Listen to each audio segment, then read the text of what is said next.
if I could throw you a red ball, there's obviously a void in the England Test side now for an all-rounder. You've not played for a few years, I know, but is that potentially something that you feel you could fill, given the opportunity? Yeah, I guess obviously my schedule hasn't really allowed much red ball cricket in terms of going to different tournaments, things like that. Played a few games this season, so like I said, Stokesy's going to be a big gap to fill for whoever takes that role. But yeah, I guess I love playing for England, so whatever format that is, I'll do my best. Like I said, now we've got a big series, so focused on that, and then I guess we'll see what happens later on.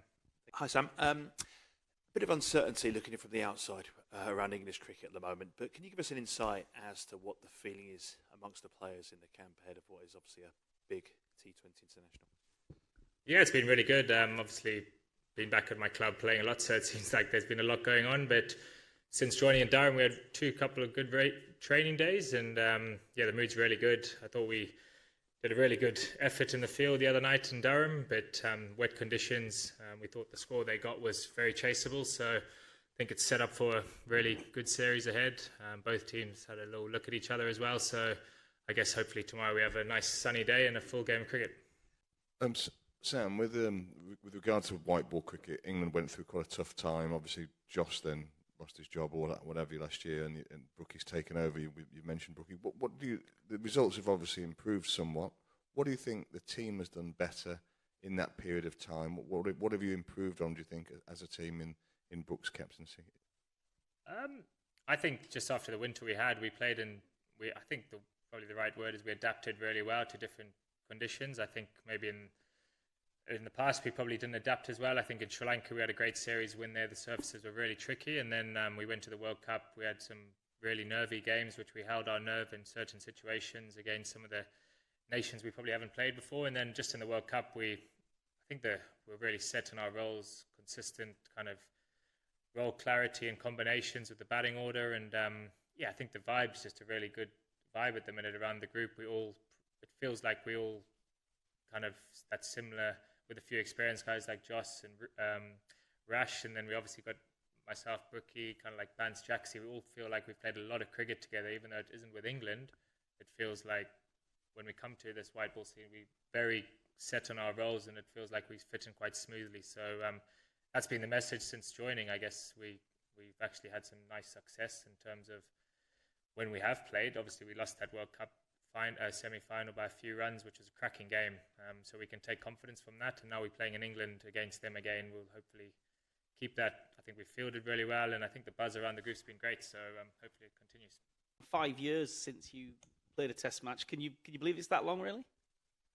Yeah, it feels a long time. Yeah, but no, I think that's just the way my career has kind of gone on that path. And I did start cricket when I was very young, and obviously, hopefully, still got a lot more to play ahead. So it does feel a long time. Yeah.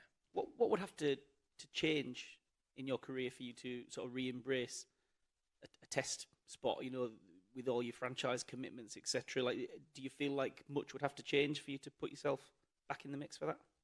I don't really know, to be honest. I guess hopefully just keep doing really well in the white ball sides and play, I guess, the red ball cricket when I've got the opportunity.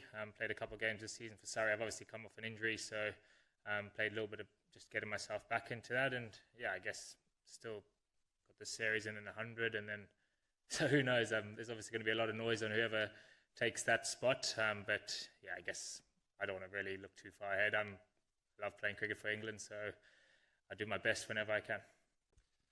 Harry Brook obviously will lead the side. I know this week he said it would be a privilege if he could take on the Test captaincy as well. As a player, do you have any fears about potentially taking on too much for one player to take on all forms of the game? I guess I only know Brookie around the white ball stuff. He's been amazing with us. We've had a really successful kind of 6 months, and it's been really enjoyable. He's obviously such a world-class player, and only he will know if he can, I guess, do all three jobs. But I guess, yeah, from my experience with him, it's been amazing. And hopefully, I guess, if he does, who knows what will happen. But yeah, hopefully he can, like I said, he's probably going to be the only guy who can judge whether he can do all of them. But he's a phenomenal player, and I'm sure if he does, guys will back him. You've obviously played with some great captains. What leadership qualities does Harry have? Yeah, I guess I've played with Brookie for a long time now, so I guess my relationship and experience with him has just been very calm.